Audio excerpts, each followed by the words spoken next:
Morning, have a nice day. कई दिनों से टीवी चैनल्स पर यह शोर है कि पंजाब में प्रधानमंत्री की जो सिक्योरिटी है उसमें सेंध लगाई गई और यह कि पंजाब में प्रधानमंत्री की जान को खतरा था। कल एक सोशल मीडिया पर किसी चैनल में बड़ी बारीकी से दिखाया जा रहा था जहां प्रधानमंत्री की कार खड़ी थी। कार के लगभग 10 मीटर आगे इस तरह हाथ में राइफल्स ताने हुए, जो सबसे मॉडर्न राइफल होगी वही होगी, मशीन गन टाइप की होगी कोई। 3-4 गार्ड खड़े प्रधानमंत्री की कार की सुरक्षा करने के लिए, और आगे दूर तक मैदान खाली, कोई भी नहीं। मैदान का मतलब है रोड। और दूर कहीं शायद 1 किलोमीटर दूर किसान प्रदर्शन कर रहे हैं, नारे लगा रहे हैं कि प्रधानमंत्री गो बैक। मैं हैरान होता यह देख के कि प्रधानमंत्री जिसकी सुरक्षा में 10 आर्म्ड गार्ड लगे हुए हैं, कोई भी गोली प्रधानमंत्री को छू नहीं सकती, हवा तक नहीं छू सकती। उनकी कार भी बुलेट प्रूफ होगी शायद, और उनकी सुरक्षा के वास्ते इन 10-12 जो काली वर्दी वाले गार्ड हैं, उनके अलावा बहुत सारी पुलिस, सीआरपीएफ के जवान वगैरह वगैरह, और उन सभी की बंदूकें पब्लिक की तरफ, और पब्लिक अनआर्म्ड, उनके पास कोई हथियार नहीं। खतरा तो उनको होना चाहिए जो अनआर्म्ड है, जिनकी तरफ संगीनें तनी हुई हैं। ये कहते हैं कि प्रधानमंत्री साहब को खतरा है। ये कहते हैं कि जहां पर ये इनके काफिले को रोका गया था ना, उससे 10 या 20 किलोमीटर दूर पाकिस्तान का बॉर्डर है। अरे भाई, पाकिस्तान का बॉर्डर तो 10-20 किलोमीटर दूर है। बॉर्डर के एन ऊपर खड़े होके, ये बॉर्डर है, इसके परली तरफ पाकिस्तान के जवान खड़े हैं, इधर हमारे जवान खड़े हैं। उनको क्यों नहीं खतरा? आपको ही क्यों खतरा हो? खतरे को तो छोड़ो जी। प्रधानमंत्री साहब पिछले इलेक्शन में और उससे पिछले इलेक्शन में ऐसे भाषण दे चुके हैं जिनमें कहा गया था कि मेरी जान के दुश्मन जो बने हुए हैं, ये मुझे मारना चाहते हैं। डॉक्टर मनमोहन सिंह तक का नाम लिया गया था। क्या बात है, जब जब इलेक्शन होते हैं तब तक प्रधानमंत्री की जान को खतरा हो जाता है।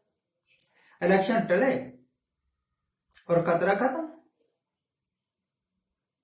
कहीं ऐसा तो नहीं, क्या निश्चय ही इलेक्शन जीतने के लिए ऐसे स्टंट किए जा रहे हैं। शायद प्रधानमंत्री को तो पता भी नहीं होगा कि उनके जो रूट बदले जाते हैं, उनकी सिक्योरिटी के ऊपर जो हजारों लाखों करोड़ों रुपया खर्च होता है, उनकी जिस तरफ जाना है उस रूट की पूरी पैरवी करने के लिए कई प्रकार की फोर्सेस लगी हुए होते हैं। प्रधानमंत्री साहब को शायद इसका इल्म नहीं कि उनकी तरफ तो एक मक्खी भी नहीं आ सकती, और किसानों का हजूम कहां से आ जाएगा? और किसान आपको नुकसान क्यों पहुंचाएंगे भाई? आप कोई देश के दुश्मन छोड़े हैं? आप ही ने कहा किसानों को कि ये उग्रवादी हैं, ये खालिस्तानी है, ये देशद्रोही हैं, इनको पाकिस्तान पे। देखो, इलेक्शन जीतने के लिए आप लेक्चर दो, आप रैलियां करो, ये तो आपका हक है, पर इलेक्शन जीतने के वास्ते हिंदुस्तान की सबसे वफादार कौम सिख, खासतौर पर पंजाब के लोग जो बॉर्डर पर रहते हैं, उनको देशद्रोही क्यों बता रहे हैं? देशद्रोही तो वो लोग हैं जो आपके साथ रहते हैं और आपको हार्म पहुंचाते हैं, नुकसान पहुंचाते हैं। देशद्रोही तो वो लोग हैं जो कहते हैं कि मुसलमानों को काट दो, सभी को। 20-25 करोड़ मुसलमान, शायद 30 करोड़ मुसलमान होंगे, वो हिंदुस्तान के नागरिक हैं, उनको मारने के लिए उकसाने वाला क्या वो देशभक्त है? किसानों को गाड़ियों के नीचे कुचल देके मरवा देने वाला क्या वो देशभक्त है? वो लोग जिनके ऊपर कई कई मुकदमे हैं खून के, वो लोग जो अनेक तरह के क्रिमिनल केसेस में इन्वॉल्व है, वो प्रधानमंत्री मोदी साहब की कैबिनेट में मिनिस्टर बने बैठे हैं। मेरे ख्याल कम से कम 30% इनके जो जीते हुए एमपी है ना, वो क्रिमिनल्स हैं, उनके ऊपर क्रिमिनल केसेस चल रहे हैं। उन्होंने अपने एफिडेविट में ये बताया है। तो देशद्रोही तो वो लोग हैं जो क्रिमिनल्स का साथ दे रहे हैं। किसान कहां से देशद्रोही? उनके पास कोई हथियार नहीं, उनका कोई एजेंडा नहीं। उन्होंने अपने भाषणों में कभी ये कहा नहीं कि हम ये कर देंगे वो कर देंगे। अपने हक मांगते हैं, भैया हम ये फसल पैदा करते हैं, इसकी वाजिब कीमत हमें दिलवा दो। अगर आप इतना भी नहीं कर सकते तो आपको प्रधानमंत्री बनने का हक ही नहीं है। प्रधानमंत्री है किसका? कोई विदेशियों का तो है नहीं ना, हिंदुस्तानियों का है। और जो प्रदर्शन करते हैं, चाहे वो तमिलनाडु के किसान हो, राजस्थान के किसान हो, या पंजाब के किसान हो, हरियाणा के किसान हो,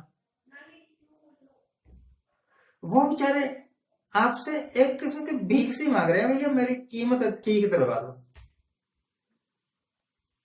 2022 आ गया, आपने 2016 में कहा था कि हम आय दुगनी कर देंगे। कितनी का आय दुगनी कर दी? किसानों का जीना हराम कर दिया। 13 महीने तक आपके दरवाजे पर बैठे रहे, आपने उनकी बात तक नहीं सुनी। तो सच पुराना होवे नहीं, सच्चाई नहीं छुप सकती, और सच्चाई हमेशा प्रकट होती। जो भी ये बीजेपी वाले करते हैं, आज नहीं तो कल वो प्रकट हो जाती। तो ऐसी चालाकियां करने से क्या फायदा जिसका थोड़ी देर बाद पर्दा ही फाश हो जाना। ये लास्ट में मैं एक बात बोलना चाहता हूं कि आप जितनी मर्जी चालाकियां कर लो बीजेपी वालों, आप जितने मर्जी पैंतरे बदल लो, पर इस बार वो चाशनी, इलेक्शन की चाशनी जिसको चाटने की आपको आदत पड़ गई है, वो सत्ता के रसगुल्ले जिनको खाने की आपको आदत पड़ गई है, बड़ी मुश्किल से आपके मुंह तक पहुंचेंगे। There's lot of difference between the cup and the lip. चाय का प्याला सामने रखा है, आपके होठों तक पहुंचने में ज्यादा देर नहीं लगेगी, परंतु कई बार वर्षों बीत जाते हैं चाय को होठों तक पहुंचने के लिए। समझ जाइए, अभी भी वक्त है। नमस्कार।